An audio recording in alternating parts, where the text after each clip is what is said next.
Ay woman, woman. Ay woman, woman. Ay woman, woman. Hey woman, yeah. Senegal woman. Hey woman,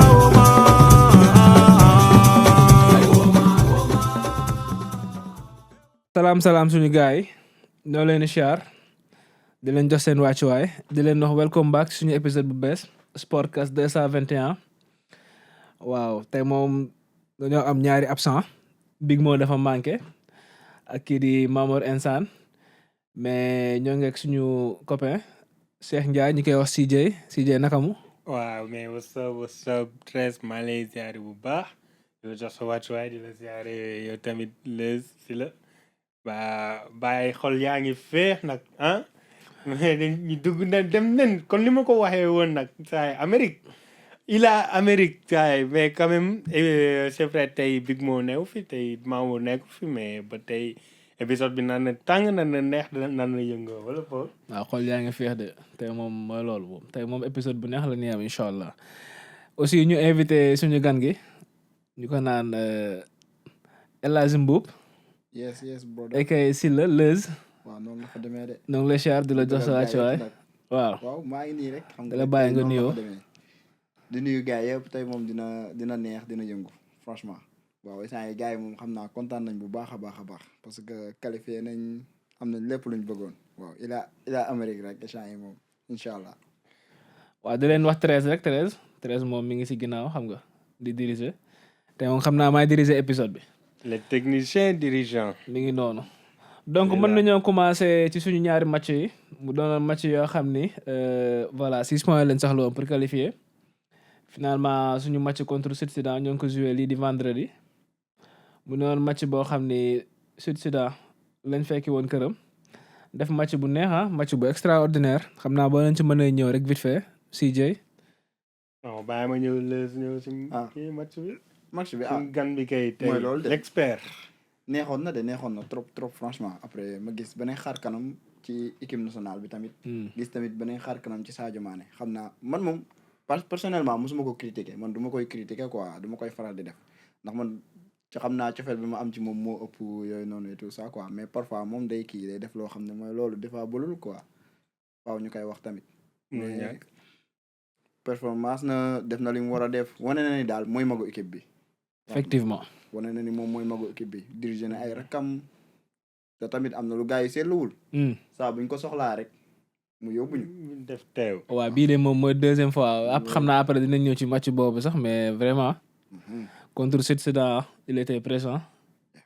def match bu am solo comme ni nga ko waxee. dugal lii di non keroog dugalu sax n'est-ce pas contre Sud Soudan. dugal na kay. waaw voilà dugal na provoqué fa penalty aussi. mu def geste bu nice. geste bu rafet kay. waaw ginnaaw ba mu provoqué penalty bi bon gisoon nañ Ismaïla Sarr doon laajte penalty parce que dafa dugale woon doublé bëggoon dugal lii nga xam ne ma ñetti bi mais man li ma seetlu Ismaïla Sarr est-ce que demul woon ci moom pour laaj ko mu jox. bu jox bal bi Nicolas.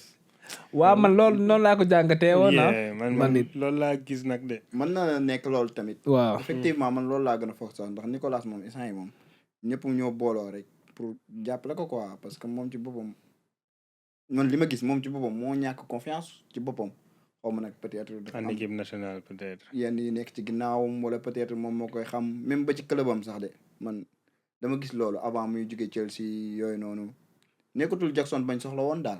li nga xam ne daaw mën nañ presque mook Parma ñoo yoroon Chelsea ren moom amagul temps de jeu bi nag bu mu gën a soxla amagu ko parce que équipe bu bees la dem mais tamit man gis naa ne daal bu ñëwee ci équipe nationale moom teewul nag mi ngi dugal moom lañ soxla moom mi ngi koy def ndax mi ngi dugal daanaka max bii rek la dugalul 2 max yee jàll yëpp j'espère dugal na lañ soxla mi ngi koy def mais pour mu gën a jox confiance boppam comme ni mu doon footballé Jackson fii tegg fii passe fii foo ko soxlaa mu kii ba gaay boobu gars yi problème mu raté bi nañ nekkoon mais man boobu footballam bi laa gënoon a gis mais léegi moom mi ngi présent ci jeu bi mi ngi dugal.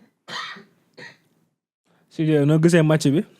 mais match bi moom avant tout moom sax war naa féliciter équipe bi déjà sénégalais yëpp naan leen félicitation ak congratulation ci qualification bi mais match Soudan bi su mu nee ñëw fa vite fait mooy lu ñëpp doon xaar rek mu wax dëgg fa yàlla Soudan moom kon ni ma ko faral di waxee taxuñoo jug kon équipe yu bëri en Afrique mais même sumu waajin mu ngi ko waxee tamit nee na gis nañ fi beneen xar kanam équipe sénégalais bi parce que mun naa ni genre match yii nii bu njëkk dañ doon dóor benn 1-0 2-0 après jàll ci leneen wala benn 2-1 te match yi serré lay doon quoi te jamono ji nag dañ gis benn équipe boo xamante ni day ñëw su mënee équipe bi da koy dóor ba toog ci kawam xoolal jaari match dugal 9 bi encaissé 0 encaissé ci 0 nag loolu ma ci gën a neex non mais quand même loolu la Sénégal yi qualité bi ñu soxla qualité joueurs yi ñu soxla dañ ko am voilà ba pare tamit coach bi tamit mi ngi leen di football loo quand même di leen jox liberté ay fight dana am mais jox na leen liberté xam na ni Sadio Mané mooy leader bi xam na ni Iliman Ndiaye moo ci topp ak Ismaïla Sarr léegi xam nga ñoom ñett ñooñu boo leen favoriser rek yow gañe nga équipe boo munti am na nga koy gañe man ba ci Espagne mi nga xam ne instant yi moo ta gars yi ak Portugal man ñooñu tiituma leen man moom coupe du monde moom bu ñu demoon moom Espagne pour man moom lekkal avance bi Espagne yow leen soxla Espagne Argentine lekkal avance bi nag Sénégal yi fii yow leen xaar yow leen soxla ñoom xam nañu seen joueur duñ dem xam nañu duñ dem mooy loolu ak Sénégal nii gàcce la ñuy daw quoi xarkanam bi mu wane parce que bu dee mën nañ Argentine peut-être mais bu dee Espagne moom ñun ak moom sax daanaka ñoo tolloo kii de te ñoom ñoo ñu gën a offensif te ñun gars yi dañuy bàyyi xel suñ kanam yi Ismaïla Sarr ku ko gën a gaaw amul waaw tubaab yëpp jaaxal na ne fi mu toll nii mën naa ne Ismaïla Sarr ak Iliman Ndiaye luñ nekk ñu noir rek peut-être moo ci joué mais am na ñu doon yow kon kenn waxatu ko baalu dinañ gën a dégg seen tour wax dëgg kay mais su ma ñëwaatee ci match bi aussi bëggoon naa ngeen ñëw ci première biu mais Chérif Ndiaye si mu waaji Chérif Ndiaye mais Mamour waroon na ko fekk nag de saa noonu xam naa ne moom bu ko épisode bi moom malheureusement tey dafa occupé ñëwul mais bu sañoon moom dina ko fi fekk daal en tout cas non mais mi ngi noonu daal ñaari biu Ismaïla Sarr biu Sadio Mané biu Nicolas Jackson penalty doonte dugaloon jotoon naa dugal bii arbitre di tiré orzo boo xam ne kenn xamul lan la mais après Chérif Ndiaye aussi première bio en sélection après longtemps après longtemps mos mais yow loo ci wax looy wax ci Chérif Ndiaye say baax Chérif moom li ma ciy wax du lenn lu dul équipe nationale la équipe nationale ñaata personne la ñuy convoqué chaque convocation ay 23 26 27 ça dépend donc ñoo ngi dem ci compétition boo xamante ne si Coupe d'Afrique la lu ñu waroon def nañ ko qualifié nañu en Coupe du Monde mais Coupe d'Afrique bii ñuy dem man moom xam naa ne moom li si maa ngi koy xaar avec impatience ñi nga xam dañoo blessé dinañ ñëwaat te boobaa bëgg naa xool kan la ñuy exclure mais daal bii peut-être dina ko comment dire bii bi dina ko dimbali parce que joueur la boo xam ne moom dalaa ñëw di dugal waaw ñun yàgg nañ toog fii di kaas loolu pas kaas sax mais yàgg nañ wax ne war naa gën a dugal parce que aussi loolu tax ñu koy woo c'est ça voilà parce que suñu attaquant yi boo ko kenn du ci dugal suñu numéro 9 yi Jackson du dugal soxla nañ leen lu différent Boulaye Dia du dugal donc suñu troisième homme bi bon comme ni ko Habib Diallo defee démb rek man loolu laa bëgg man réponse comme ni koy Sabali di ko defee noonu laa bëgg mais Chérif li ma ciy yokkaat rek lenn la en tant que Sportcast 221 ñun on est des personnes yoo xam ne dañuy ñëw di waxtaanee football en général rawatina suñuy athlète j'espère que message bi di nga si jot ñun amuñu dara contre la personne ñun dañuy wax côté sportif wax li nga xam ne mooy suñu gis-gis wax li nga xam ne mooy suñu xalaat toog fii di bañ nit wala di ko contre wala leneen ak leneen amuñ jotam taxuñoo jóg te aussi on est grand on est vacciné li ñuy tax a jóg mooy ñu promouvoir suñu football promouvoir suñu drapeau comme mi ngi ne vert jaune rouge bi fu ñu dem nañuy topp yii rek la ñuy topp de ñun ak Sportcast 221 bi ngeen gis personne bi amul beneen donc bi ak étoile bu verte bi ñun lañ bëgg mais performance rek nga performer kenn du wax boo performer wul gars yi ñëw ni critique constructive ñëw wax comme ni ñu ko defee ak Ismaïla Sarr actuellement gis nañ ko tontu ñu ci terrain bi te wuy ma fii Pape Matar Sarr beneen yi Sadio Mané ñaata année lu nekk dañ ne lu nekk lan la déggul mais Nico Jackson actuellement foofu laa bëggoon a dinañ ci ñëw ñëw après. foofu laa bëggoon a ñëw. donc pour daaneel rek. performel dugalal kenn du wax ci yow. au contraire gars dinañ génn di la tagg. mais man moom tontu ci terrain bi. man moom personnellement gisuma ci Serif Ndiaye donc de mais attaquant nation dañ koo amul man ci li ma gis. loolu aussi dinañ ci Sénégal bu mu dalee kii ba léegi attaquant nation amu ko. laal nga point bu am solo mais tey foofu sa baaraam après nu ñëw ci parce que loolu am na solo trop. loolu moom mën nañ see gën a yaatal. mais bon mais ñëwal ci li nga bëggoon wax sànq. su ma si nar yow wax nga lépp sax de mais su ma si bëggoon a yokk dara rek mooy le fait que kon ni nga ko waxee rek ay débutants lañ ñii di def suñu dóor suñuy podcast yaa ma gën a xam di joxe suñu opinion quoi te aussi en fait ñun fay rek la ñuy topp quoi ndax ñun nekkuñ fii di xas kenn ay critique mënul ñàkk ci match mënul ñàkk ci joueur professionnel surtout loolu te foo nga ànd ak moom quoi ndax quand même Chérif Ndiaye moom Baye Fall la ñëpp xamal nañ ko ci wàllum données yu muy def fële ci Médina ñëpp xam nañ ko ci yaru tamit aussi ndax man yàgg naa ko di seetlu de yàgg naa ko di topp ak jaar-jaar nekkul jaar-jaar bu yomb la am ci football quoi ndax def naa ay épreuve France ñu rejeté ko def naa ay épreuve club yu bëri ñu rejeté ko te teewul mu bàyyi xam nga moom loolu moom a gën a neex ci joueur bi moom ak personne bi mu nekk joueur boo xamante ni du bàyyi te am na mentalité bi quoi looloo gën a tax ma ni kii nii war na mën a def de plus looloo tax depuis ndaaw mu naa ni ma bu nekkoon championnat serbe mën naa ni fii du niveau am saa yi waaw yaa ngi fay nekk yaa ngi fay dugal yaa ngi fay jël meilleur buteur mais fii foofu du sa niveau ni wax de dëgg bu dee Chérif Ndiaye yaa may dégg nag ñun kon ni ko sama waay ci Tres waxee fii maanaam bëgguñu kenn ni ñu koy waxatee sax yéenewuñ kenn dara lu bon ñun daal na yéeg équipe bi gën a yéeg loolu rek leen moo ñu ñor kase ne ñun daal suñ gisee dara loo xamante ñu dara ñor loo xamante ni doxul wala ànduñu ci même pas sax ànduñu ci mais mën na gën a dox améliorement daal loolu rek loolu lañ bëgg gën a yéegal niveau bi gën a yéegal équipe bi gën a jox lumière équipe bi quoi ndax yenn saa yi nii saa yi ak équipe bi fu mu toll yenn saa yi nii dañ kaa war a comparer ak ñoom Espagne Argentine ak fa lañ toll sax non fa lañ toll mais suñuy remplaçant lu ci bëri dañuy manqué dañuy ñëw ñu ciy nekk non mais en tout cas daal jamono ji même suñu remplaçant yi saa yi amul sax remplaçant mun naa ne même buñ manqué tamit ñi ñëw tamit dañuy tàng ku ci mel ni Sabali voilà loolu laa bëgg a wax même man du ma ne sax xam ne remplaçant ndax équipe yuy dugg deuxième mi-temps sax léegi su newoon beneen nation ñoom ñooy départ te mun nañ door équipe bu munti doon donc ñoon gisuma ne am nañ 9 de départ am 11 de remplaçant quoi maanaam ñun ñëpp benn te équipe bi sax loolu comprendre nañ ko 23 joueurs yëpp ñu ñuy woo ñoom comprendre nañ benn lañ maanaam ki ñoom ñëpp ñoo war a joxe 100%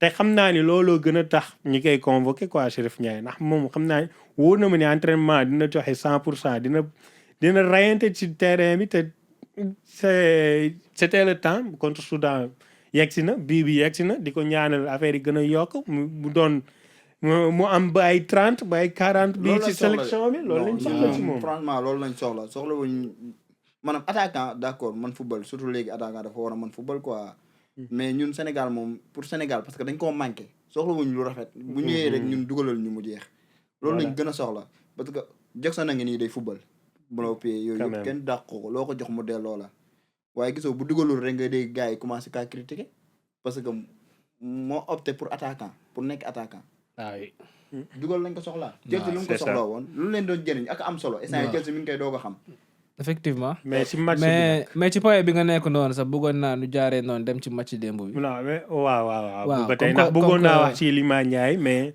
anyway mun naa ci wax mën nañ gën a yaatal ci deuxième match bi parce que deuxième match bi moom xam naa yow laay may nga ñëw sax xam naa yow laay may nga ñëw sax yow laay jox kàddu nga ñëw noo gisee match démb bi na nga gisee ambiance bi stade bi gisoon nañ caw billet yi et tout mais finalement mosu nañoo gis ne vraiment gars yi ñëw nañu en masse dégg nañ si nag ay tuuti coow et tout en dehors de stade beeg yooyu mais yow en général rek globalement na nga gisee match bi lay wax ci coach bi et tout. waaw dem moom franchement neexoon na feet la woon moom Mauritanie moom suñu lekk la woon. naka jekk ku xool affaire yi moom xam ne mu demee moom xam ne kii suñu lekk la. duñ yàgg ak moom. non mënut a woon a yàgg sax moom suñu lekk la woon moom da koy mate sëkk. waaw léegi lu ma gisee stade bi moom fees na gars yi ñëw nañ mobiliser nañ mais des naa fees comme ni mu waree fees dell. comme ni ñu doon xaar doon seetaan après yeneen vidéo yi. maa ngi gis place yu large yu bari yoo xam ne nit toogu fa. effectivement. parce que loolu nekk woon match de match feet la.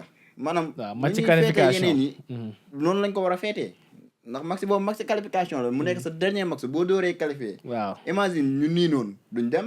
da doon métti kon barrage la ñuy dem. non buñ nii lee ñooy dem sax sax bii différence moo ñu doon buñ ñu dooroon boog. waaw wala ñu am benn gàq-gàq duñ dem bu boobaa kii mooy dem mu Congo te Congo démb dafa dóor gan gi lu bari moom it 3 la ko dóor daa mel ni.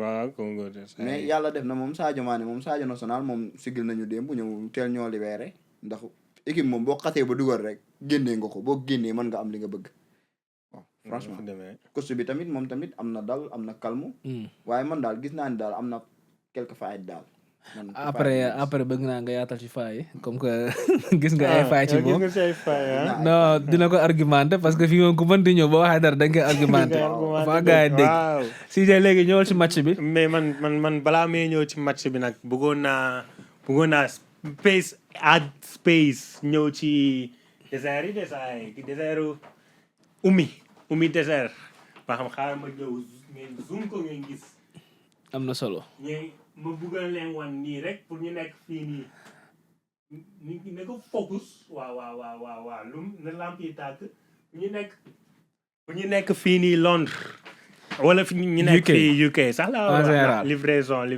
fépp lay dugg quoi mooy defar dessert yu baax yi après naa affiché numéro bi ci suuf gars yi ñëw contacter leen ko na leen defar fataaya ak jus yu baax yi waa événement bu munti doon wala soo leen ndammee bañe dugub wala bañe suukar lu munti doon rek gars yi ñoo leen contacter mooy bu baax yi mais gars yi aca bokk waaw bii moom boo gisee xam ne bu baax la moom mooy premier sponsor bi mooy premier sponsor bi gars yi ñoo leen sponsorisé ñu ñoo xew li leen ci bopp Oumy dessert kenn du moom nga sant yu gërëm nag mais bon gars yi Oumy dessert sax comme ni ko CJ waxee rek képp ku nekk UK London contacter leen ko après yow di nga dugal naa dugal contact details ci suuf incha allah lépp képp ku nekk UK wala London delivery UK yëpp lañ koy def. yëpp lay def de. waaw premier sponsor. parce que yéen baax na ci double safety du ngeen am jotu toog quoi. waaw koy jënd nii. baax na ci célibataire yi waaw moo tax comme sama genre yi comme célibataire yéen. célibataire yéen yéen a bokk problème. célibataire yéen man xoolal man yéen laa comme yéen rek. maa ngi nii. mais am na solo. non bi boo gisee xam ne am na comme solo yow célibataire yi comme man rek kay saay xala nii rek ñuy def. marié yi moom duñ ko soxla moom. ouais c'est bon mais à part ça moom si wàllum match bi neex la woon de waaw kon ni ko sawaay waxee moom kii la fête la woon te gars yi dañoo waroon a génn ñëw feete ànd ak équipe bi feetu ak ñoom seen bu dee ci wàllum match bi nag ñëwal ma ci match bi Mauritanie ñoom lu gënoon a rafet mooy ñi ñëw toog ci digg terrain bi laal caayin toog di waxtaan tant que ñoom mun nañ attaaye rek non mais démb moom naanuñu warga Cheikh Baba de c'est non mais c'est quand même kon ni ko lees waxee nag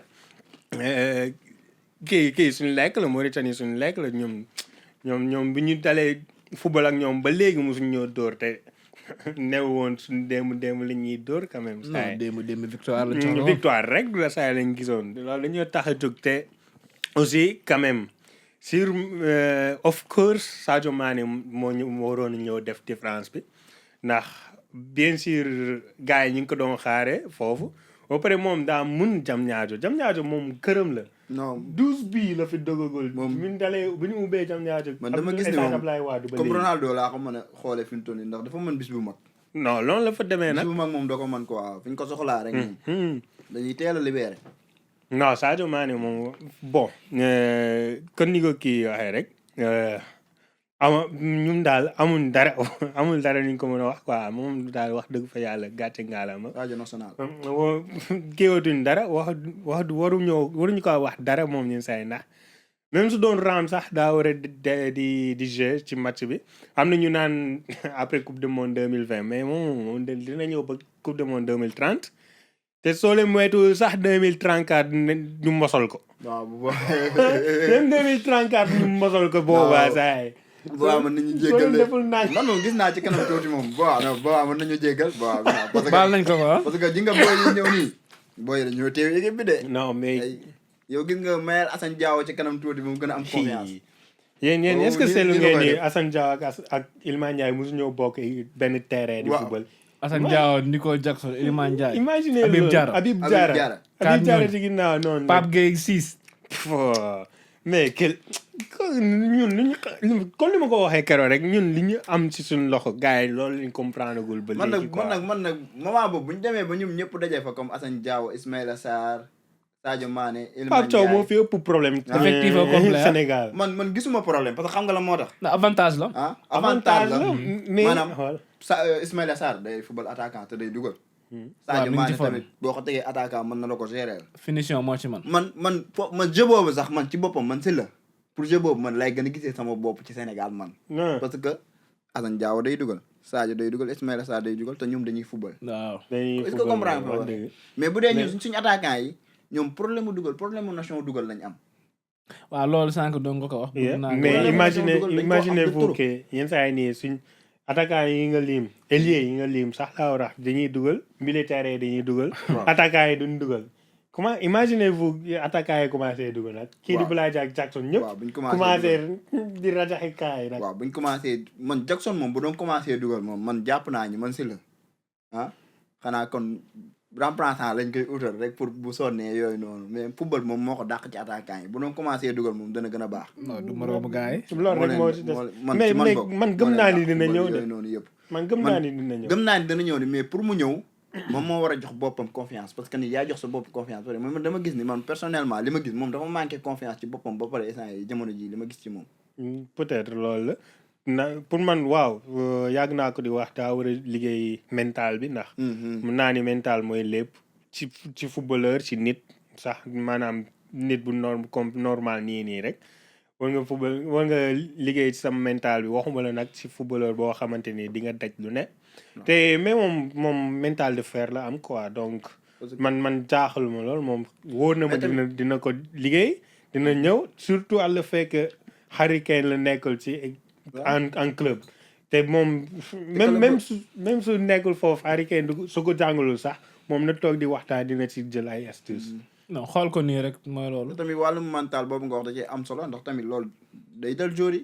nga xàppa ci joueur yu bëree bëri. non joueur yëpp a koy dund. da leen di dal lu bëree bëri. ku nekk ni nga koy gérer. waaw ku nekk ni nga koy gérer. waaw.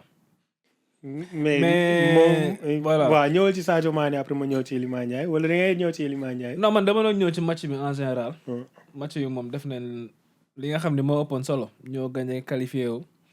mu doon match boo xam ne moom comme ni ngeen ko waxee sànq ñaari match 9 bi ça c'est extraordinaire Pape Thiaw moom vraiment Leuz moom nee na Pape Thiaw am na ay faay man noonu gisuma ay faay ci moom. waaw peut-être yow mënoo koo gis. maanaam du ma wax gisuma ay faay ci moom mais li may wax mooy def na li nga xam ne c'est l'essentiel. c'est l'essentiel loolu moom moo ci am solo. waaw moom ba muy ñëw période bu mu ñëw timing bu mu ñëwee. catastrophe la non moom ci dërëm la ñëwee yóbbu na ko 100 francs kon nag mi ngi noonu wax nga lépp. saa yi nag xeeb nga Pape Thiaw nag. non saa yi doo ne yóbbu na ko 10 000 sax. non dërëm la ñu fekk instant yéeg nañ 100 francs instant dañoo war a yéegaat beneen fukki dërëm xam nga beneen fukki dërëm fan la non parce que pour ñu mën a wax ci coupe du monde bi ñëwal ma ci faay bi aussi pour bëgg naa nga yaatal ci xaar après bala ma ñëw pour ñu mën a wax ci coupe du monde bi coupe d'Afrique bi lañ ko war a wane te coupe d'Afrique bi équipe yëpp baax de non coupe d'Afrique bi ñoo ko war a jël équipe yi ñu baax ñoo ko baax ñoo ko war a jël foofu amul débat par force dafa leer par force. équipe bi yëpp a baax Dafa ñoo ko leer. war a jël moom man Sénégal laa support gis nga lañ dundoon ba ñu seetaanee feenee ci Final. woon trop de non dafa métti woon Côte d'Ivoire Sénégal Côte d'Ivoire ba huitième de finale Di maanaam ñibbi sa finale. kër mu mel ñu ne bëri si lañ jàpp espoir nag saa yi. di ñibbi sa kër mu teg la 3 heures nga foog ni yoon bi 3 heures de temps la fekk yoon bi 1 heure de temps la laataa nga yegg sa xol bi jeex na lu ne xalaat nga ko dafa métti woon de man guddi googu ba mu ñibbisee ñi kii ba ñu jënd lekk naa ma jëndal la mënu ma sax wax tout temps laa leen wax loolu dafa métti woon léegi nag loolu nag ci Coupe d'Afrique bi la ko mën a wane man Pape Thiaw faay yi ma gis waaw maanaam équipe bi ñëpp a baax quoi jour bu nit ñi favoriser waaw comme ça veut dire que mooy football parce que yenn match yi El Hadj Malick Thiaw baax na trop sax Malick Diouf Malick Diouf boobu waaw El Hadj Malick Diouf El Hadj Malick Diouf waaw sama tooba yenn match yi waaw baax na trop de mais dafa offensive ba ëpp parfois yenn match yi boo amee ku sadik da nga fay teg Jackson Jacob boog Jacob démb moom kiiwul moom xam naa ne daa blessé woon waaw moom bi ñu ko woo mais woote bële am na match yoo xam ne Jacob dafa amoon place am ci terrain bi ba pare tamit nekkul ni tamit axe dañ ko war a favoriser Koulibaly li muy nelaw parfois day bari muy ñaar waaw may ko mu ñëw déglu ko man li ma gis déglu ko xel li muy nelaw dafa bari bu ngeen maxi boobu d'accord waxoon ngeen ci ba pare mais bu ngeen bëggee mën naa cee retourner joxe ay fay tuuti contre Congo Koulibaly la bëggoon yaatal contre quoi Congo bi bon. parce que ñaari bii yëpp waa ñëwal. ci moom la jóge ak El Hadj Malick Diouf ñaari bii yëpp xam nga ni kii doxul leer naa ni changement bi foofu la bul coach amoo looy xalaat ba nga demee bay commencé génne Sadio Mané moom warutoo am lenn looy xalaat dafa droit au but bul xalaat waa léegi soo génne woon loo bëgg a wax foofu daa war a def changement génne Koulibaly. El Hadj Malick Thiaw lay génne El Hadj Malick Diouf mais boobu. sorry Ismail Jacobs ñëwoon na. ñëwoon na ah waaw. mi ngi woon ci na ko fa banc bi teg défensive na ñaari match yëpp mi ngi woon ci banc bi défensive na sadik na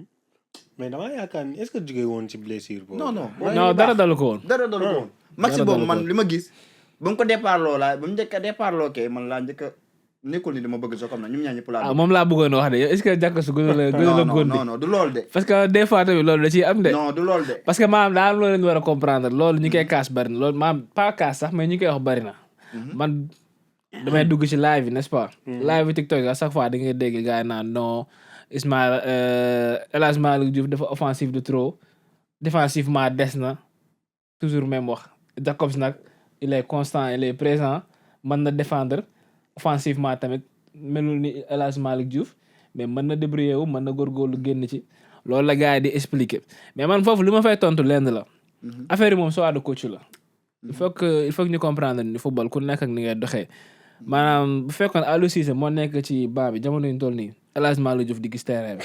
jamais de la vie. jamais dans la vie mu gis terrain bi. non pour man nag Jacob ma ñëw jamais dans la vie maanaam ñaari coach la kenn ki Aliou Cissé vocation défensive la Pape Thiaw vocation offensive. léegi Pape Thiaw mi nga xam ne vocation offensive la gëm Pape Thiaw dafay teg 4 attaquants parce que bu nekkee 3 attaquants teg benn numéro 10 daanaka 4 attaquants la. mu tegal la ñaari pistons yoo xam ne dañuy monter. moom kay 4-2-4 la doon gérer démb. comme ni ko Stan Outsiders waxee kooku dégg na sax di indi ay joueurs yoo xam ne dañuy attaquer. 3-0 nga ñëw di dugal attaquant kooku vocation offensive rek lay xalaat moo tax. non équipe noonu la. mais même ma ñëw fii la waa Europe même ma daanaka ci El Hadj Malick Diouf El Hadj Malick Diouf moo tax moo am loolu ci kaw Jacobs. newul ni nag daa man Jacobs wala Jacobs moo man non ñu ñaan ñëpp aay ku nekk fi nga mane ku nekk sa fi nga gën a baaxee. mais El Hadj Malick Diouf malheureusement dafa ñëw fekk fi Pape Thiaw joueur bu mel ne El Hadj Malick Diouf moo koy gënal Jacobs comme beneen côté bi Antoine Mendy mën na fa nekk mais Krépin Diatta moo ko gën a neex parce que moom footballam day yéeg man moom nii la ma neexee mais Koulibaly moom man li ma gis xam nga fan ngay xamee ni wax bi raisonnable na Krépin xam nga début bañ ko kii doon njëkk a footballoo gars yi doon nañ ko kaas bañ koy njëkk a footballoo latéral yéen a ngi koy rappelé Krépin Diatta gars yi kay bañ ko bàyyee yàggul fan yii rek lañ ko bàyyi ak a sonn mais gis nga bi mu doxee ba léegi da ngaa mës a gis ku ko kaas lu gars yi di wax nu ngi koy kaase blend mooy lu gars yi di wax blend bi la mooy lomb blend bi la te alors que défensif de offensif na tamit mais kii da kaa gën a offensif rek mais kii en défense tamit il fait le taf dafa baax ci défense baax ci offensif ah mais Koulibaly moom li nga wax ci moom jaaxal na ma parce que Koulibaly non déglu ma Koulibaly meilleur défenseur du monde mën nañ ko ci teg quoi comprendre nga mais temps yi ñu toll nii jamono yi ñu toll nii mi ngi ci ndax démb mi ngi ci. waaw mais match bee laa. match bi moo taxoon ok yow da ngaa bëgg.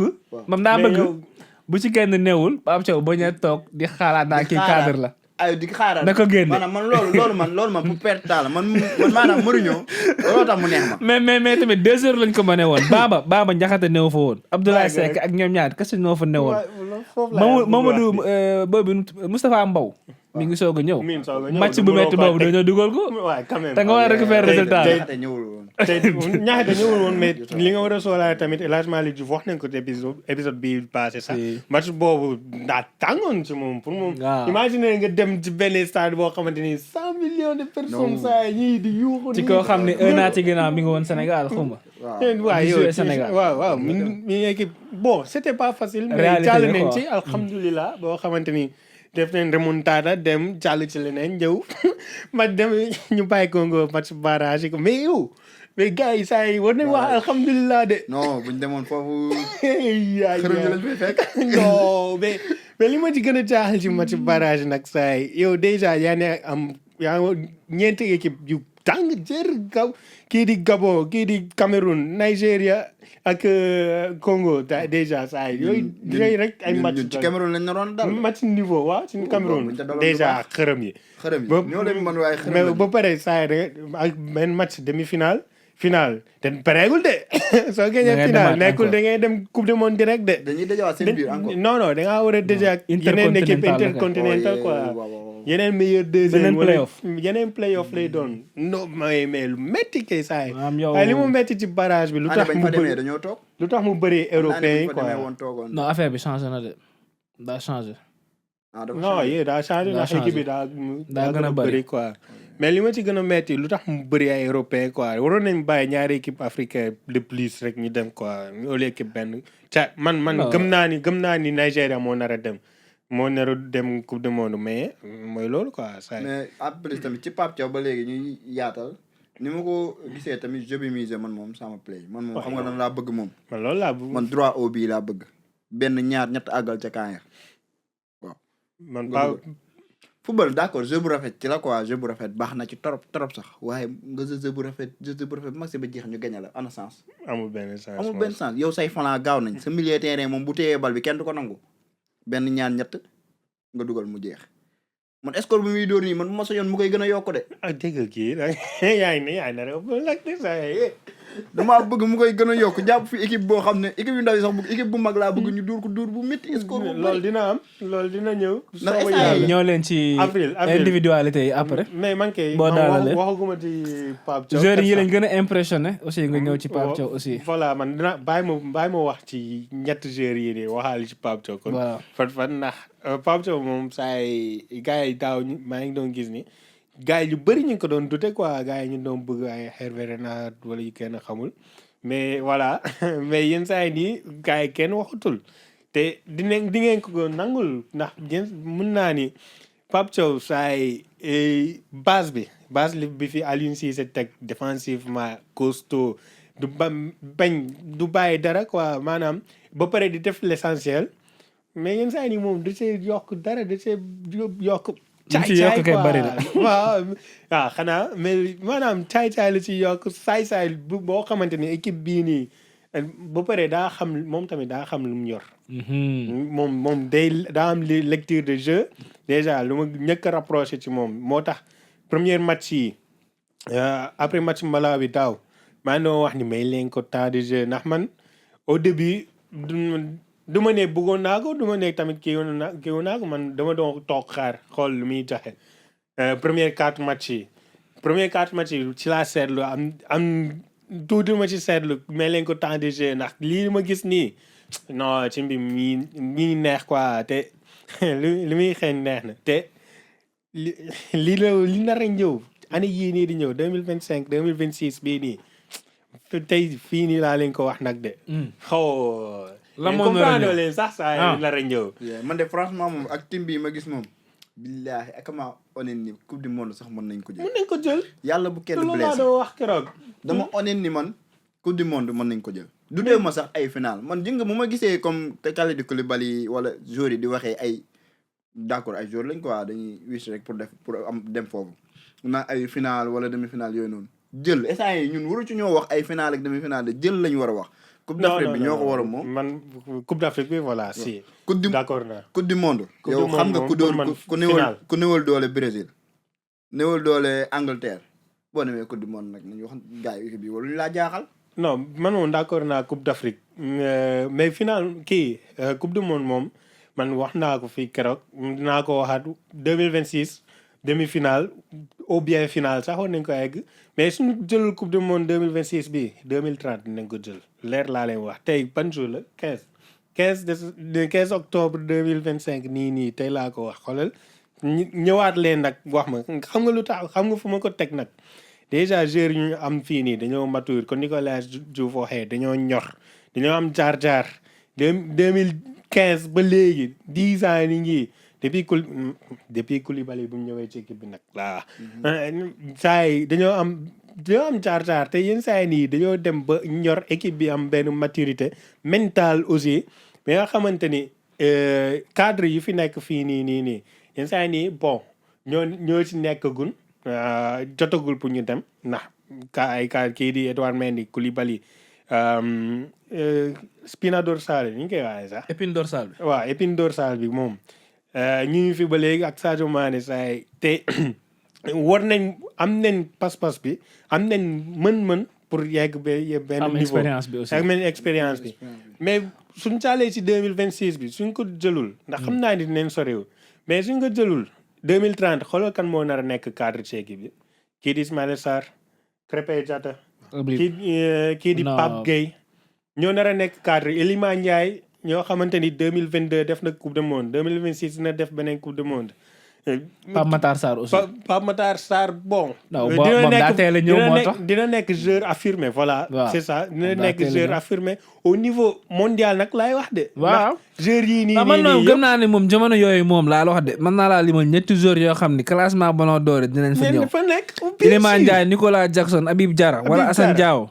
waaye yooyu on a des jeunes joueurs yoo xamante ni Pape Gueye bu fa ñëw imagine fu Malick Thiaw ak Mamadou Sarr ñëw tamit te am na ci défenseurs yi am na yeneen boy yu tàng am na yeneen man déjà yow moom soxla nañ ko mais kii Seydou Sano ak Fallou Fall maa leen xaar Europe nag na ngeen jógee ci dëkku naar yooyu jëwrin bi jëwrin bi ak Seydou Sano ndax man Seydou Sano yàgg naa ko di xaar moom tamit ala acul moom comme Moustapha Mbow mais yenn saa yi nii Moustapha Mbow romb na ko mi ngi dem. booy U20 yi tamit tàng nañ de booy U17 man loolu laay wax ñoom ñëpp a ngi ñëw moom ci kanam. man loolu laay wax di saa yi daa may booy yu tàng yi xaar. moo xamante ni fii ak 4 ans 5 ans ku ñëw may rek.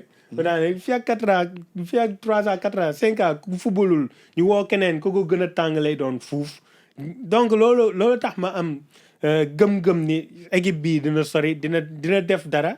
mais surtout le fait mental bi quoi man damaa gis ni dañoo pere te Pape Thiaw su ma mënee ñëw ci Pape Thiaw tamit vite fait li ma ci gën a neex ci moom kon ni ma ko waxee sànq daa xam li mu am li muy joxe mayee liberté yenn joueurs yi moom comprendre que Iliman Ndiaye moom da kaa war a bàyyi liberté. électron libre da kaa war a bàyyi mu def. lu ko neex ci biir terrain bi. waaw xoolal bu dangay teg ci aile bi démb Mauritanie 3 ba 4 jours ñoo koy sëkkatoo beneen saa jël ko beneen côté changé ko affaire bi noonu la ndax Iliman Ndiaye moom noonu lay footballé noonu lay exprimé wu quoi. moom mënut a taxaw benn place. loolu la moom ba ko rek moom muy wër ci terrain terrain muy wër.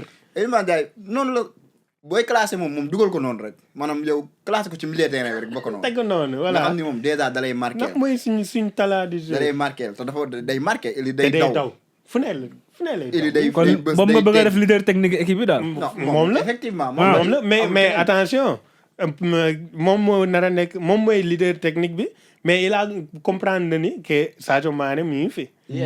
maanaam te Ismaïla Sarr tamit mi ngi fi yéen est-ce que seetlu ngeen ni dernière année bii nii Ismaïla Sarr pression bu wàcc. non mi ngi monter en puissance. mi ngi monter en puissance mais pression bu wàcc ci moom tamit. non joyetul ak pression léegi. man pour man daa kii à maturité quoi pour man léegi. mais ne ma wax de dëgg mais kii Aliou Cissé li mu ko doon yàq. kooku lu mu yàq bari. mais buñ ci yaatal. waaw buñ ci yaatal bu ma see kii bu ma sax egg foofu. bëgguñ see dugg mais affaire bi loolu la quoi ndax Ismaïla Sarr moom pression bi mu doon jouer la woon quoi à part jeu nit yi tamit ñu ngi ko doon xas chaque match kon sama genre yi rek maa ngi tuub nag Ismaïla Sarr maa ngi tuub de. mais sport la voilà c'est ça. ils ont génn daal di remercier Sénégalais yi comprendre. donc moom comprendre na moom c'est pas méchant moom comprendre na quoi mais quand même yenn saa yi nii moom saa yi popo Ismaïla Sarr niveau. mais Iliman nga waxagul Ismaïla Sarr nga ciy teg waaw te ji nga wàllum 3 heures laa soxla woon ci yow yoo may limal yoo xam ne ñoo la. mais man impressionné bala muy jël keneen man pareeguma ci Iliman wàllum pression boobu mu wax dafa am solo. ndax man gisuma ni Ismaïla Sarr donc moo teggeeku de. Gana bosom daa teggeeku. Sadio Mané bosom dafa teggeeku. est-ce que seetlu ngeen loolu bu baax a baax Sadio Mané léegi dafa nekk en l'aise. ndax mën nañ ni ñoom pression ba ñu doon am yëpp léegi Iliman Ndiaye da leen koo wàcceel. mais est-ce que Iliman Ndiaye la pour man Pape Thiaw la de. pour man collectif lañ am léegi. voilà mais looloo tax ma ne Pape Thiaw ndax léegi moom daa comprendre. Iliman Ndiaye nan la leen ko wàccelee. dafa ñëw jiituwul de topp seen ginnaaw. est-ce que seetlu nga li ma wax ba pare. man am naa lu ma ciy yokk. bon loolu c'était forcé sax mun naa ni. benn instant nekkul non xam nga mënoon na ñëw non am na équipe yoo xam ne comme da ngay gis nit day ñëw di incarner. waaw ñooñu mooy ñi nga xam dañuy am yenn ego yu rëy yi rek. Sénégal ba pare tamit ñu jubóowee. Sénégal booy dañoo yaru quoi dañoo ñëw jiital garaay yi. ba pare wóoluwante. boobu de équipe bu njëkk ba pare bëggante quoi. Kawas sax daawoo ko nangoo simi El Hadj Diouf dégg nañ ko déggal Henri Camara many time mu koy expliqué. bari na seen i bokkul léegi booy ñooy bokk néeg bokkul lépp di fowandoo lépp. non famille la ñu surtout loolu léegi famille la ay frère groupe bi ku ñëw bokk. non man ku ñëw bokk man gëm naa ni luñ song moom franchement dañ koo war a daal. mais vite fait rek ngeen ñëwoon ma ci jeu yi lañ gën a impressionné yi ñaar ñëpp.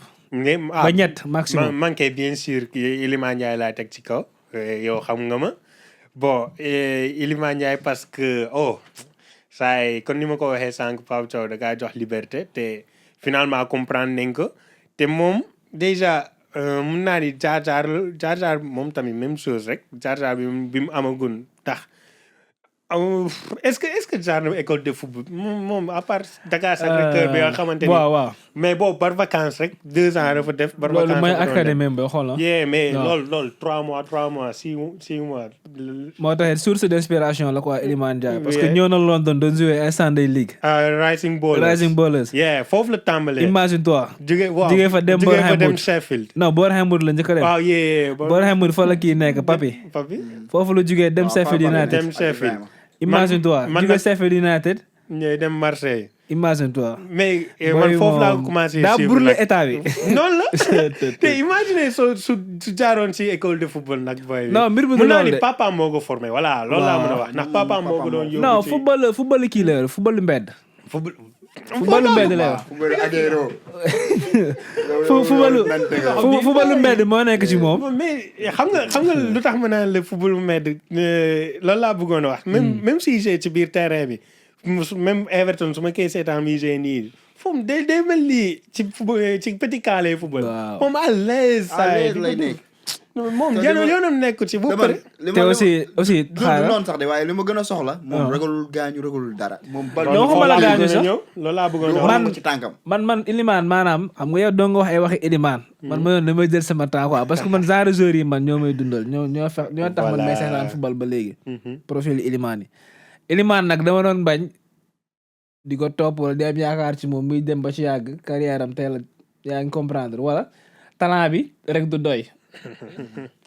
next step bi big step bi parce que dem na Marseille la noonu am Marseille man daal di ñëw affaire yi daal di koy jëlee kaw comme ni ko El Hadj Diouf waxee newul joueur à la Marseille moom mënul dund genre pression yooyu ci la ñëwee Angleterre boobu ñëwee Angleterre Everton man Iliman dama koy suivre chaque semaine mais maanaam dafay gën a yokk day gën a yokk gën a yéegal niveau bi année bi gis nga ko penalty bu amee moo koy dóor Everton saison bi commencé na mi ngi dugal loolu lañ ko doon ñaan mi ngi ñëw Sénégal tamit.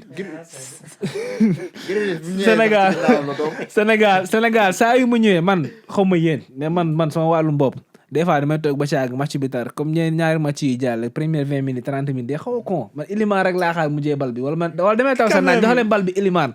mais loolu la tellement que léegi foofu la yóbbu boppam. voilà. ñëppay génn di wax ci moom. mais équipe bi sax loolu ak comprendre nañ ko léegi. biig bi mu dugal démb. Oh, loolu rek. yàlla na leen yàlla defal jàmm. ñun Iliman ñëpp. niñ Ndax xam ñëw. nga Afrique moom dafa xaw a con dafa doy waar surtout coupe d'Afrique bi ñu dem. non booy duñu loolu. non booy dunduñ loolu de. mais yow alhamdulilah ba Maroc la sax. loolu peut-être dañu dimbale tamit kenn du ci am yenn kii yeeg yenn blessures yeeg xam nga man dem maa ngi doon xalaat pour ñu gaañ suñu joueurs yi. parce que ñu ne Mauritanie déjà kii bi la dër bi dañoo dend de trop. loolu musul nekk dër bi yow ñuy nekk suñu petit frère. xool nañ defoon Habib Diarra. mais boobu kii la woon. mooy loolu man moom Iliman Ndiaye dama ko yàgg a topp man xam naa amul bi ma am ci moom moo ëpp dama ko yàgg a topp ba ko ba muy doog ba ko Selfis di doog a jënd mu nekk booy bu ndaw def dégradé bi boobu laa xam benn Sénégalais moo defoon ci moom vidéo tur bi laay fàtte mi ngi Sénégalais mi ngi kii Mohamed Sène football leer moom rek lay topp nag kooku moo defoon ci moom vidéo kooku moo ko promouvoir boobu laa nga xam man dama jaral ba mu defee ci moom vidéo ma gis ko YouTube ma seetaan vidéo bi yooyu noonu man ba léegi damay dem seetaan ay clipam vidéo waaw boobu noonu ma gis ko Selfis yooyu noonu muy tël yooyu noonu ma naan am na Sénégalais bi ñu am na Sénégalais après ma toog benn 1 an 2 ans gisuma ko ma ne kii moom xanaa carrière am dafa fay wala dara yooyu noonu ma koy xaaraat di ko xaar ma jékki-jékki rek gis ko ci équipe bu top bi nag Selfis man Angleterre daaw ma dinaa seetaan équipe yu ndaw yi mais c'est rare bu dër bi amee laa koy seetaan championship bi quoi waaw kay mujj gi mu jaral ma Iliman Ndiaye jaral na man may seetaan Selfis United man championship bi waaw loolu moo Iliman Ndiaye moo ko waraloon non après ba mu demee Marseille nag ak moo am lu ma naqari Sénégalais yi sawruñ ci woon waaw parce que man xam nga lan moo tax man gisuma woon nga yéegal équipe nekk fa leader ba pare di quitté feneen di ko bàyyi man foofu laa bëggoon a ñëw sax waroon na des Premier League waaw kay waroon faa des confirmé ko mais heureusement comprendre na ko ci saa si ñëwaat ci saa ñëwaat na te ça se voit ñëwaat na yooyu noonu instant yi peut-être kat encadrement bu baaxul la woon choix Marseille bi aussi moom Marseille mooy équipe boobu mooy équipe boobu rêve la woon quoi waaw donc moom match bi da koy yónn en quelque sorte dafa teel a dem mais pour man waru faa delluwaat sax de mais li nga wax moom am na solo trop ci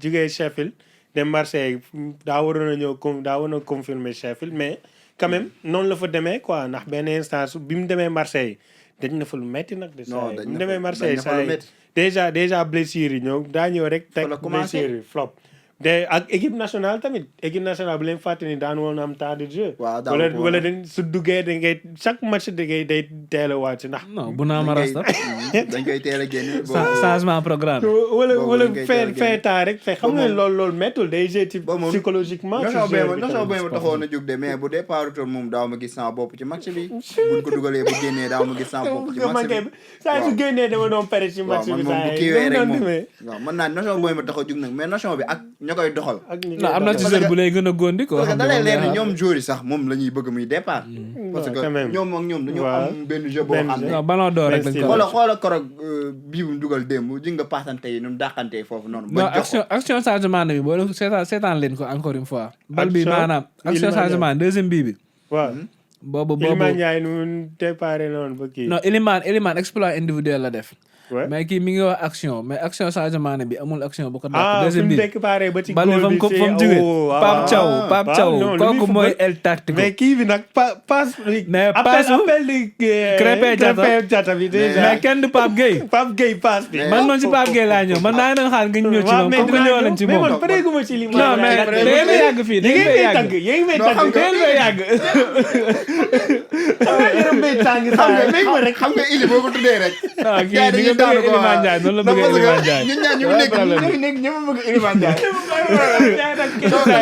non mais ili bëgg ma ko bokk ak kenn ili kii ili dañ koy invite podcast ili non dañuy ñëw wala ñu dem Everton sedd ñu dem Liverpool kay saay mais mais Iliman Ndiaye soo ñu bëgg a jommal nag wax ñu ko ñu préparer mentalement nag ñun ballon d'or lañ bëgg non day ñëw mais ballon d'or bu mag bi moo tax may wax kii laa la wax man du daaw maa ngi ko doon kii mi fekkee na ko maa ngi ko doon wax daaw fii ak 5 ans ballon d'or africain dina ko jël Iliman Ndiaye dina ko jël africain daa tuuti waaw mais da ngaa ñëwul non man waxuma woon déedéet man dama ne Jackson laa gën a gis man dama ne woon Jackson laa gën a gis mais Iliman Ndiaye Nicolas Jackson El Hadji Diouf barki démb mi ngi koy wax man loolu xalaatoon naa ko bu yàgg xam nga dafa am ñoo xam ne dañuy gis dara di xaar man duma xaar man damay teel a wax Iliman Ndiaye Nico Jackson Assane Diao aussi maa ngi koy xaar Idrissa Gueye on verra dese na maa Idrissa leer. Gueye. Diaw moom waxuma la dara sax de mais dafa am mentalité bi ba pare. non frère kenn ci ñii dina gagné Ok, ballon daa d'or. ñëw rek am pare. ballon d'or mag bi laa wax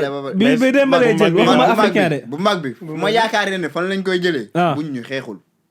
non du question xeex benn saison benn saison. xanaa mais déggoo leen dañuy wax yow 2030 suñ demee jël coupe du monde kii ñëw def kii da ngay fekk si équipe bu mag nag boobaa. bien déjà sûr. du ko fekk Everton. Non, équipe bu Everton mag dafay équipe buy jóge. jouer Ligue des champions la koy instant fekk. yi waroon na koo fekk City Guardiola instant yi laa la wax nii. mais temps baa ngi dem de temps baa ngi dem de ñëw leen ci keneen Iliman Ndiaye mënul jël suñu temps bi ah mais Iliman nag saa yi mii mooy bëggal suñu xol yi nag saa yi mais nag tudd nga Pape Gueye nag tudd nga mais ku baax waaye xam nga Moussa daane la Niakhaté est-ce que xam nga bii ba ca Niakhaté la jógee yow. lës daane la guma nag daane la guma nag waaw la daane la guma léegi di ma béy ba daaneel nag lekkal loolu am na gaal ci la non dem. c'est que Lekkal espace. non balaa ñuy dem ci Pape Gueye tamit ndax Iliman Ndiaye c'est vrai mentalement looloo tax gën a tax ma ni yenn saa yi nii moom nice quoi ça va nañ ko bàyyi mu doxal di ko ñaanal jàmm ak salaam blessure bañ kaa topp ak ñoom seen mais benn joueur bi mu bëgg a ñëw déjà ligne défensive gars yi attaquant yi rek la ñuy wax mais ligne défensive bi est-ce gis ngeen compétition bu ñu def quoi ndax lii compétition la quoi on c'est vrai ou pas c'est vrai. maanaam 3 bii kese liñ encaissé te duo bii nii Niakhaté Koulibaly ñoom 1 bii lañ encaissé ci dernier 12 matchs yi xaw ma waaw ci compétition bi 1 bii kese lañ encaissé maanaam loo xamante ni peut-être xaw ma gars yi dañ ngaa xaw a xeeb maanaam lu normal la quoi. Non. dañ kaa jàppee lu normal mais. xam nga lan la saa lii exploit bu mag la loo xamante ni lu jara kii la quoi lu jara ne. lu jara loo xam ne war nañ cee mën a ñëw waxtaanee ko mais gars yi duñ ko waxtaanee. war nañ ci waxtaan mais gisuma comme ñu réel ko comme Non, genre. duñ ko réel, parce que xam nga la moo tax. waaw ñoom ñaar ñëpp ay joueurs yu mag lañ. non du ñoom ñaar ñëpp ay de. leader lañ. du ñoom ñaar mais ñëpp de collectif bi non la. kaay ma wax la. waaw du ñoom ñaar ñëpp de Koulibaly ñëpp ko xam Koulibaly maanaam dafa njombe sax xam nañ ni carrière am jeex na comme Sadio Mané comme Gana Gueye comme Mendy. booy yi nga xam ni noo fi nekk ñoom la ñuy xaar. ku ci mel ni Niakhaté. Koulibaly saa yi xam non nga exemple défenseur laa la doon jox. xam nga axe mun na dem ba 40 déglu ma ans saa yi. déglu ma ñëw rek. non déglu ma ñëw rek. pareegul de. non Koulibaly bokkul ci joueurs yi nga xam day gaaw a retraité comme Thiago Silva la. Voilà. xel la ñuy dawal. merci. du ndawal physique mais Niakhaté gars yi doon wax ci moom Niakhaté maanaam gars yi dañ ko underrate ba nga xam ne c'est trop quoi Niakhaté gars yi dañ ko daan tëkkale ak Ablaye Seck man demoon nañ ba convaincre ma sax parce que Niakhaté ba mu ñëwee Nottingham Forest dafa flop mën nañoo wax ne daa flop mu doon loo xam ne bettoon na ma trop ci joueur boo xam ni Allemagne la jóge def exploit et tout si la demee Lyon daaw rien de tout foofu tamit daanaka dese na see nekk mais saison bii ba saison bi commencé ba léegi France moom rek la ñuy wax moom rek. keroog ba manqué contre Congo gis nañ ko ñaari bii ñaar xorom lañ jël bu ñëwee patron la si biir défense bi Koulibaly ni mu nawee leader noonu la ko Niakhaté nawee te Niakhaté c'est l'avenir mais li ma ci neex ci équipe bi mooy du nekkul ñaar wala ñett wala ñeent joueur kese nekk leader de bëri na bëri ay leader rek nekk ci équipe bi ay leader kese lañ yor ba pare leader yi dañoo respecté ba pare dañoo joxante jiitalante joxe cër. voilà maanaam loolu yëpp juum nangul jiital kenn xam nga waaw topp ci ginnaawam mais voilà mi ngi noonu quoi mais Niakhaté moom gars yi war nañoo ñëw ci moom mais ak pour man Krépin Diatta aussi voilà ndax pour man Surtout kooku kooku. joueur bu ñu underrate nag Kooku lañu underrate dëgg. joueur sur côté ndax déjà sama waa koñ bu Sadik bi lañ ko tuddee. moom mooy bu tàng bi non bu tàng bu dëgër bi. dëgër bi këcc mais la Krépin Bon, imaginez-vous bu mu dalee ñëw équipe nationale poste bu nekk joué na ko moom axe ak góor rek moo ko dese. waaw joué na fépp presque joué na ah. fépp Joué na génn fépp. joué na piston droite. waaw piston gauche. waaw. ailier latéral. ñaari côté yëpp. waaw terrain. milieu de terrain à 3 maanaam Krépin c'est que moom tamit daa noppi de trop quoi. Krépin yow tamit kii non vraiment nag. gars yi Krépin ak mi ëppale wu ko dara. pour rek la ko ëppale club bu mag. loolu laa bëggoon wax ci li Iliman Ndiaye tamit kii di Désiré Doué kii di Yamal. moo ak kii di. kii di Yamal. ailier yi ñuy toog ni jamono bii nii yëpp saa yi ëppale wu loon dara. non man moom Iliman xëy na Yamal ëppale wu leen dara. waaw Yamal ni mu ëppalee Iliman Ndiaye. xëy na peut-être fii c'est la première fois mënu ma fee wax ni comme di ci warante yooyu noonu. mais waaw man loolu dama cee warante ba maanaam Iliman Ndiaye instant yi jour monde yi laa la wax man jour monde yi. waaw à part Messi ak Ronaldo ak Neymar ñooñu. waaw koo fi mën a tëkkalee waat. waaye man daa tey mii man gisuma ko damaa bëgg waaw ma ñëw ëppale wuñ ko dara léegi ma tontu leen tegal Yamal 10 nga xool ndax dana ko football. waaw ma tontu leen kii mën na ne du mën na ne excentré. waaw ma tontu leen foo ko teg mu dem. waaw ma tontu leen daa bëgg nga respecté suñu audience bi quoi ñu ñuy seetaan yow mii yaa war a respecté suñu audience déglu ma leen rek daa bëgg ngeen dégloo ma xel bañ maa dégloo xol Lamine Yamal kooku da nga koy tegee à côté Lamine Yamal ngay wax indi ñeneen ñi li tax ma wax loolu Barcelone Espagne foofu laa mën a yam lu toll ni Barcelone nga nekk fa leader loolu Messi sax amu ko noo amee 17 ans nga dem Espagne nekk fa leader bii ci âge bi ngay waxee. mais non di question âge frère ñun waxuñu âge de football bi la ñuy wax ko rek mais bu ñu indil ci âge. loolu ci football bi la ñuy wax. non bu ko loolu dafa leer naa bëgg maa nga dégloo ma xel yow instant yi nii. leader technique bi ma doon tudd buñ la tegaloon Lamine Yamal ak Iliman Ndiaye koy jël. heure yi ñu toll nii laa la wax waaw Lamine Yamal moo dàq football ci àdduna boobu ngay fuck up sa équipe. kii nee na fuck up yow daal doo mbaay yow yéen Lamine Yamal deuxième ballon d'or xam nga lan moo leen ngeen naan lan mooy différence leen différencier mooy kenn ki club histoire football bu dul top 3 mi ngi ci Barcelone Espagne histoire football top 3 la ñaari club yooyu imagine toi nga fay jouer yow xam nga lan moo nekk ci football lan réalité ñoo ci nekk xam nga lan moo nekk ci nekk xale bu ndaw réalité nekku ci parce que boo nekkee africain moom always you go down réalité amu ci de. non frère loolu Eto'o dindi na ko. Eto'o dindi na ko Drogba dindi na ko. dañagul ba da léegi ngay imposer sa bopp. non dañagul Sadio Mané imposer na boppam. Salah imposer na boppam. fan lañ ko teg fan lañ leen teg. Salah ñëpp respecté position ko. Ballon d'Or yi fan lañ leen teg.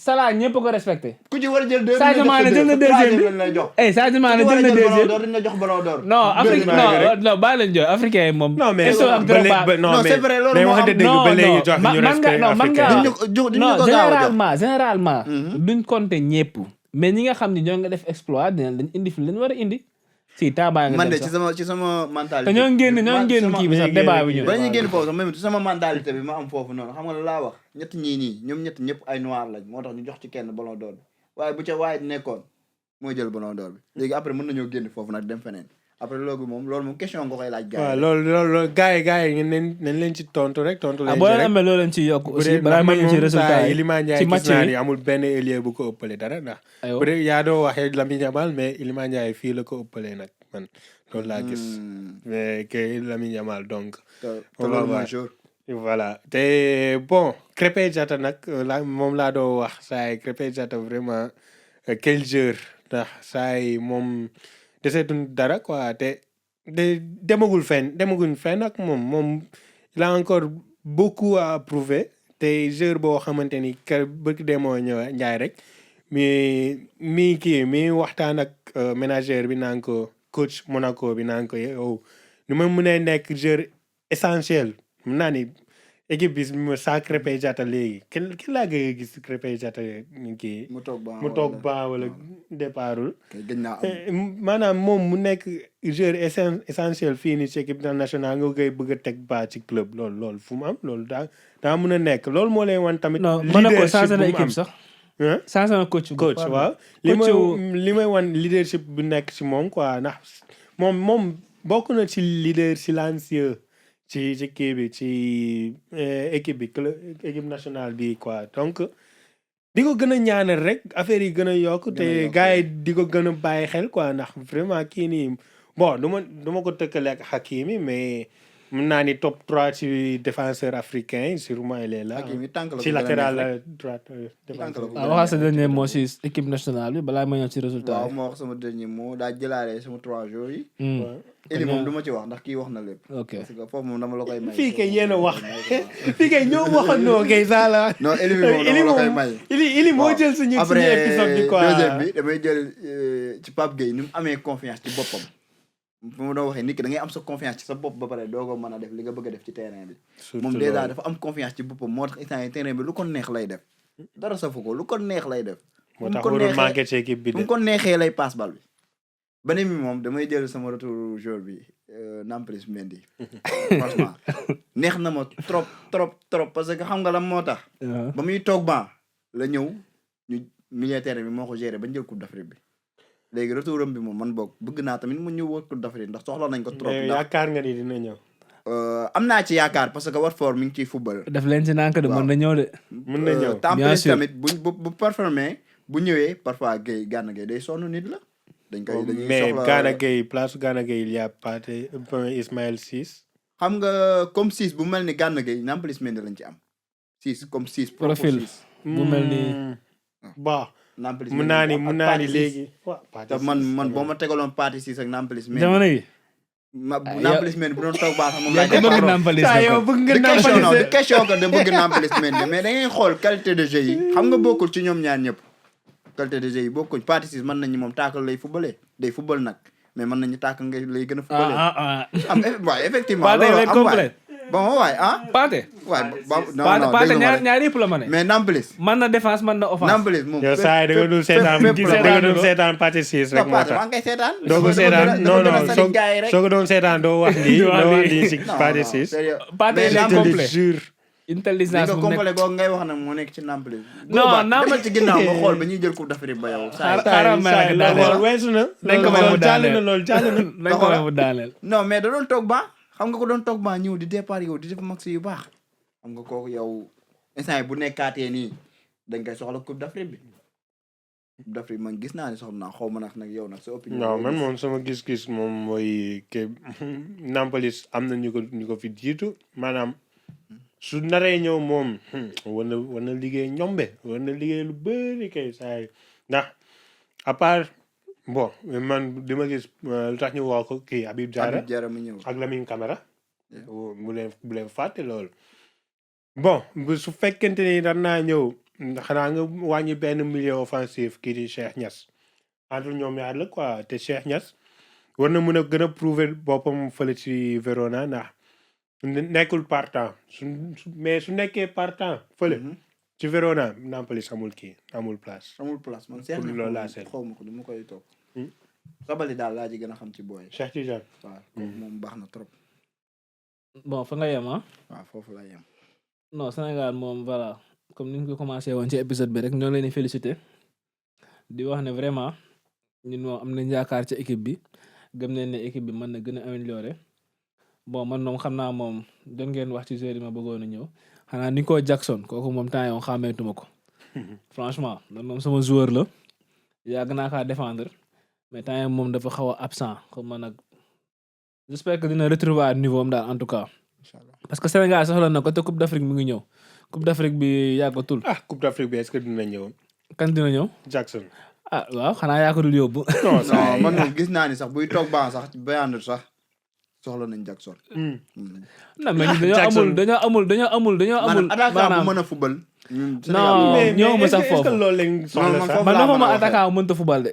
non ñoom ñëpp a mën a football de. non waxuma loolu sax de. ñun maanaam suñu attaquant yi ñëwoon ci forme. surtout loolu suñu milieu de terrain ñoo nekk ci forme Jackson xoolal ak situation yi mu nekk ba tey Pape Thiaw moom lay teg man démb su doon man du ma ko teg en tant que fan su Jackson Pape Thiaw moom la teg ba tey imagine toi kon loolu ça veut dire que ñun ñoo ngi situation boo xam ne dafa critique franchement bu doon man démb moom laay teg ndax xam nga la moo tax ma koy teg mais démb performé wul te li ma xalaat moo tax sax man fa woon naan bu ñëwee du performé man xamoon naa ni yow xam nga lu tax du performé ndax bloc baay du mën a gis su équipe même Chelsea su bi mu fa bloc bas daanu toon gis tellement daanu woon gis jamais mu gis suñu tegee bloc bas ndax genre espace yu ndaw moom non du ci mën a gérer na ci sax de mais si mais du ci mën a def lu bëri mais est-ce que saa nii Chérif Ndiaye dugal na ba pare tamit Habib Diallo dugal na Habib Diallo bëgg naa nga ñëw ci moom de lan laa leen waxoon big néew fi instant néew fi CJ yi ngi fi keroog fii laa toog ni leen Habib dëgg la de mais saa yu ñëwee équipe nationale dëgg la de maanaam gars yi mën nañ ñëw Habib léegi toog na un an patati patata gars yi mën nañ wax jëmale suuf ma ni waaw mais équipe nationale man ngóor si man saa yu ñëwee da lay jox benn. non équipe moom doo nga fiy démb dugal dafa ñëw attaquant sénégalais yi moom doo nga fiy dugal comme Cheikh Sabali ñaar ñooñu man même Korog même gagné nañ seen place quoi pour Coupe d'Afrique bi même Korog Cheikh Tidiane Sabali moom sûrement gagné na place mais Habib Diallo gëm naa ni il faut mu performer Metz ñaari match yi di ñëw ak Metz te moom aussi loolu même objectif Cheikh Tidiane Sabali Pape Thiaw li mu koy doyee dafa am solo deuxième mi-temps boobu noonu xam nga xale la deuxième mi-temps bu cangee foofu noonu am nga benn boy bu saay-saay rek boo ko cabaxalee rek da lay defal li nga bëgg dafa am solo ci jeu Sadio Mané numéro 2 dafa am solo ci jeu ba Habib Diarra man attaquant sénégalais yi mën nañ ni à part ñoom Moussa Sow waaw ak Mame Birame Diouf Habib Diallo waaw. Habib Diallo mën nañ ni moo ci tanewaat yeneen attaquant yu baax yëpp Mbaye Diagne mi nga xam ne baax na day dugal bu ñëwee Sénégal du dugal ak Chérif mi ngi doog a dugal mais Habib moom heure bu ñëwee dugal mook Boulaye ñoo chance boobu ñoom ñaar ko fi am. Boulaye gën na dugal de moom tamit. moom kay. moom depuis mondial coupe du monde bi. maa ngi ko doon teg ci kaw Jackson bon ba léegi maa ngi koy teg ci kaw Jackson daa am. non bul def loolu ba léegi man de non Jackson moom man gisuma attaquant sénégalais yi koo jël di teg Jackson ci kawam. man de yéen saa yi jamono ji saa yi 5 su ma doon joxe pourcentage 52 Boulaye Dia 48. Jackson su ma laajoon 1 an ci ginnaaw 70-30 laa doon joxe. nu ma gisee xam naa mu ngi ñuy seetaan ni ma gisee comme nam doon joué Chelsea Sénégal bu ñu ko tegee attaquant na koy joué bu mu taxaw benn place noonu moom bu koy joué moom. man loolu moo tax ma ngay contre temps yi parce que gisatuma loolu ci moom peut-être na xam naa coach bi la moo ko zéro loo peut-être looloo tax parce que choix coach tamit day am. mais bu joué noonu moom Jackson moom bu libre rek moom Iliman Ndiaye ñu libre rek. ñoom ñaar déjà rey nañu équipe. man moom loolu moom gis naa ko. en tout cas daal li ma bëgg a wax ci Jackson mooy gars yi foo ñu comprendre di Jackson fu muy kiiyee fi mu aayee gars yi di nga ko gis maanaam sooy seetaan match fekkente ni yow ku bëgg Busquets nga di nga comprendre fu muy waxee ndax moom day daw du arrêté benn instant du taxaw benn instant dina sonal kii moom mooy dem njëkk def pression bi dina sonal défenseurs yi. te lu muy reculer di ñëw wàcc laajte bal bi di may espace fi nga xamante ni Habib Diarra ay na ci trop ak kii di Ismaïla Sarr tamit maanaam moom dina ubbi ay espace pour milieu terrain yi dugg wala ailier yi dugg ci espace boobu loolu tamit lu jar a sóoraale looloo tax Pape Thiaw dugg kii quoi dugg teg ba benn instant.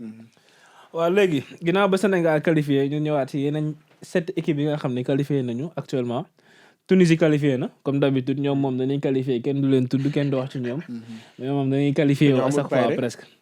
Égypte aussi Mohamed Salah cette fois-ci dinañ ko gis coupe du monde bi mën naa nekk dernier coupe du monde Égypte la fois passée Sénégal ko génne mais cette fois-ci moom qualifié nañu. ak Riyad Mahrez Algérie deux coupes du monde lañ raté woon ñoom mais finalement ñëwaat nañu. ak Cap-Vert bi nga xam ne bii mooy première fois mi qualifié en coupe du monde mu doon loo xam ni c'est incroyable franchement. boobu moom célibataire bi. chapeau dañuy dem. Amérique daal moo xam naa moom dina bëri ay Cap-Verdien. Cap-Verdien mais sénégalais yi nar a nekk foofu nag di roubé ñu naan seen ñëw dugg daan. Amérique yi non. Amérique dara du ko dàgg. non dana neex de. léegi buñ paree aussi mën nañ ñëw ci Maroc. donc Maroc tamit kii nga nim kii. pardon nañ def de. donc Maroc aussi gis nañu def parcours bu excellent bokk nañ ci équipe bi nga xam ne moom record leen defe naa ni pertuñ benn match. ginnaaw ba loolu amee ñu gis Afrique du Sud bi nga xam ni dañ ko pénaliser woon 3 points. waaw retouram boobu moom. waaw du man dong sax lay neex mais xam naa ñëpp lay neex.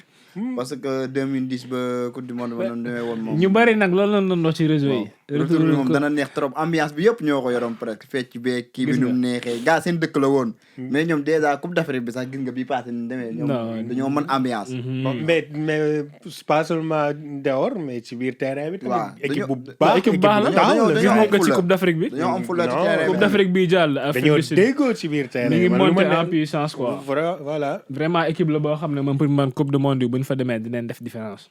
ci li ma xalaat après Côte d'Ivoire aussi bi nga xam ne moo ñu éliminé woon ñoom it def nañ lu extraordinaire. non loolu moom perte ñu match encaissé wuñ bi. 25 bi marqué. non non moom vraiment extraordinaire vraiment. yéen a ngi wax coupe du monde bi tamit mais coupe d'Afrique bi moom ñett yomb. non coupe d'Afrique bu nar a gën a métti ci coupe d'Afrique moom tegalee ko ci suuf rek ba nekk ci. léegi pour ma jeexal Ghana moom équipe la boo xam ne qualifié woon en coupe d'Afrique mais dem na coupe du monde donc mi ngi noonu daal 8 équipes yi ñoo qualifié mais moom kese de même Cap-Vert bi nga xamante Cap-Vert aussi qualifié wul waaw bizarrement ñoom moom bett nañ ma quoi. voilà donc 8 équipes yi ñoo qualifié wu directement. Cap-Vert coupe du monde bala tegoon bakkan ba. léegi maanaam 9e équipe peut-être dinañ ko am parce que 4 nations ñoo war a jouer ki nga xam ni mooy sànq CJ ñëw na ci donc ki nga xam ne mooy Nigéria moo war a jouer contre Gabon astafurlah Nigéria moo war a jouer contre Gabon Cameroun daal di jouer contre kii di Congo donc mois de novembre lay doon Maroc lañ koy jouer ku gagné dem final léegi bu ñu tasee ba pare nag dañoo war a génnaan encore une fois dem intercontinental tase ak yeneen équipe bi pour qualifier pour ñu am 9e équipe africain espérons que dañuy amaat beneen équipe africain bi dem coupe du monde. man gëm naa ni nañ kii de ne Nigeria bii ma gis sax laa ni Osimhen. man Osimhen non Nigeria moom man du ma ko jox confiance ci yow. yow koo gis yow bëgg naa sax ngeen ñëw ci équipe yi ngeen gis pour. mais en Europe xamaguñ quoi. non pour kuy jàll dem intercontinental. Nigeria yow koo gis yow. man gis naa Cameroun. ndax dañoo am fulla. man moom entre Cameroun ak Nigéria moom jamono yi toll nii ñoom ñaar ñëpp a daanu boobu ngay dégg. ñoom ñaar ñëpp a daanu de mais booy xool Cameroun moo ëpp fulla Nigéria dañoo am ay leader ba pare. mais yow Cameroun gis ko. mais Cameroun yow baaxatul comme bu njëkk Cameroun kii moo fa ne seen milieu terrain bi. Baleba. waaw mais Cameroun ba ak Mbambo. moom jëm kaw de. moom.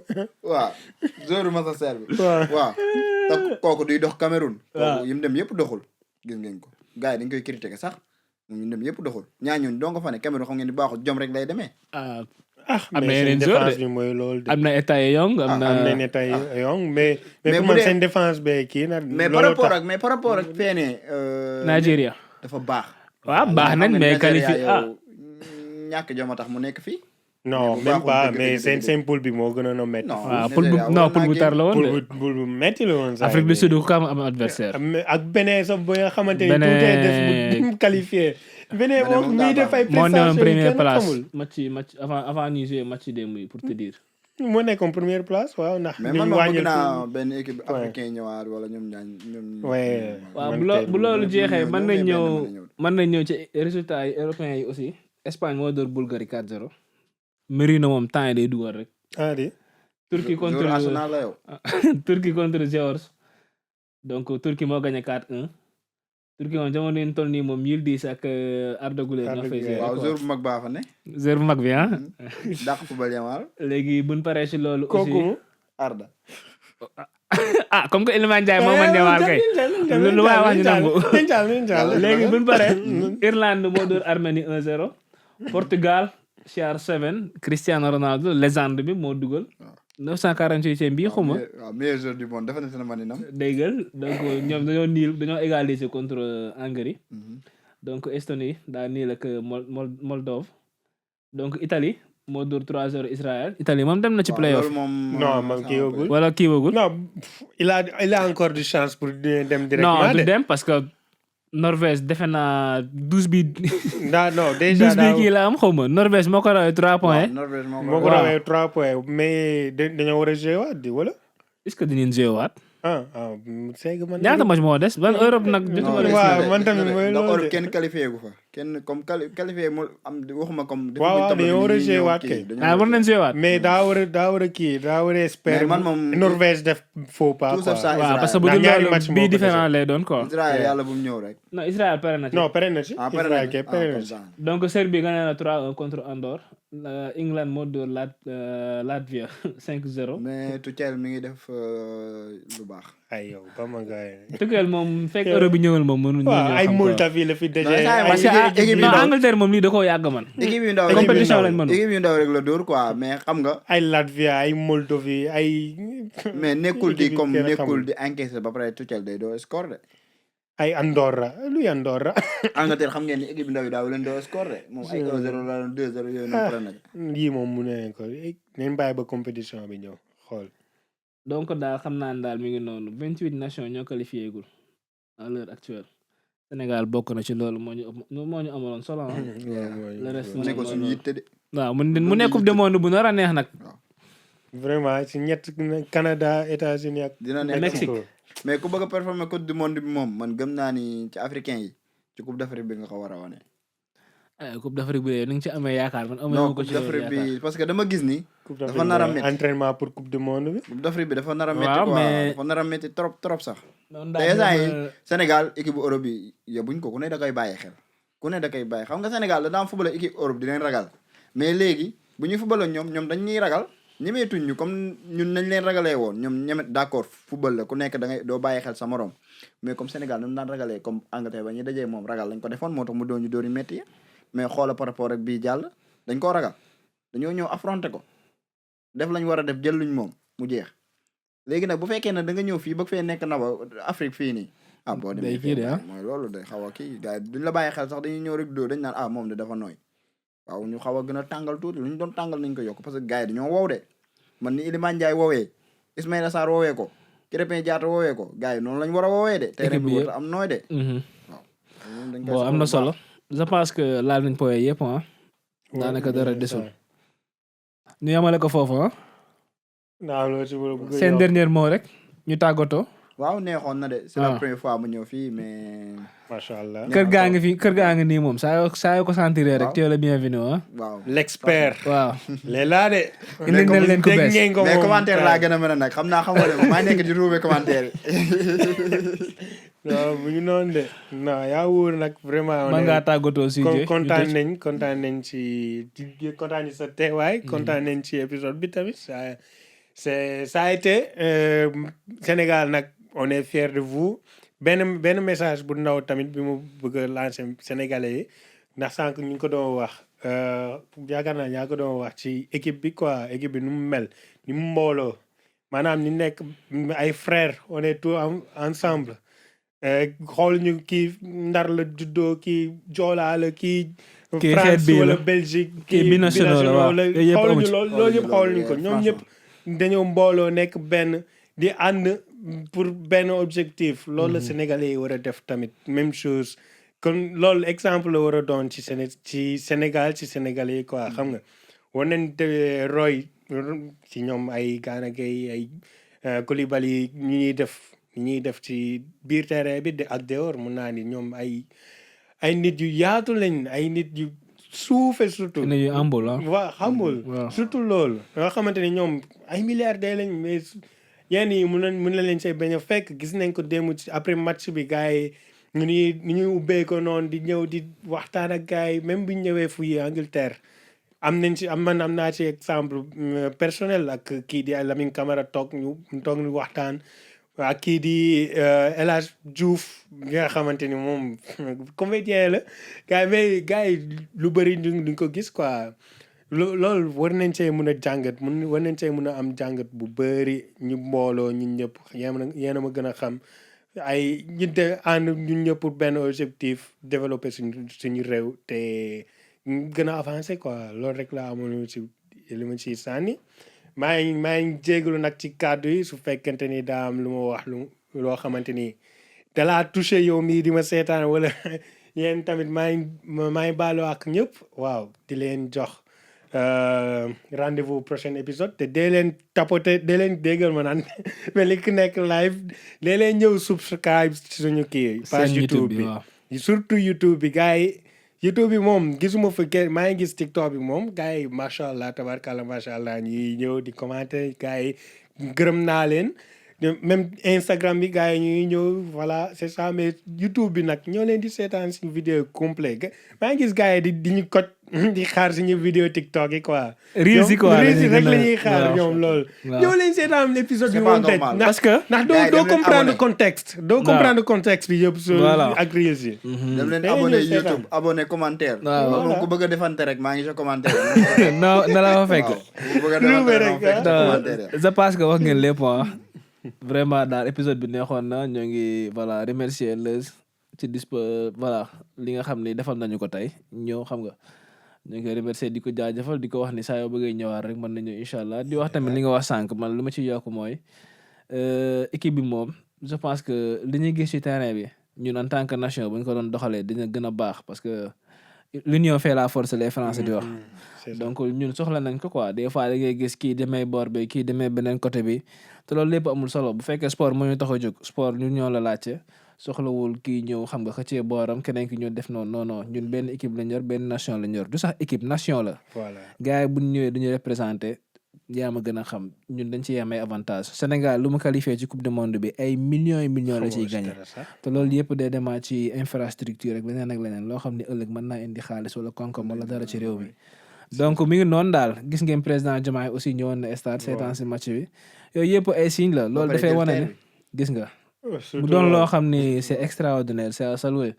donc daal voilà épisode bi neexoon na ñu ngi leen remercier comme ni ko CJ waxee ngeen abonné partager tapoter ñëw xam nga bàyyi leen tamit di gis reels rek ñëw dal ci kaw gaay non non li ngeen war a def may ngeen dem seetaan épisode bi pour mën a comprendre fan la ñuy waxee mën a comprendre dan leen jógee A ak Z mais néewul na dañoo ñëw rek wax na ko su dul noonu non non mais noo leen di remercier voilà di leen wax ba beneen yoon incha allah jërë ngeen jëf.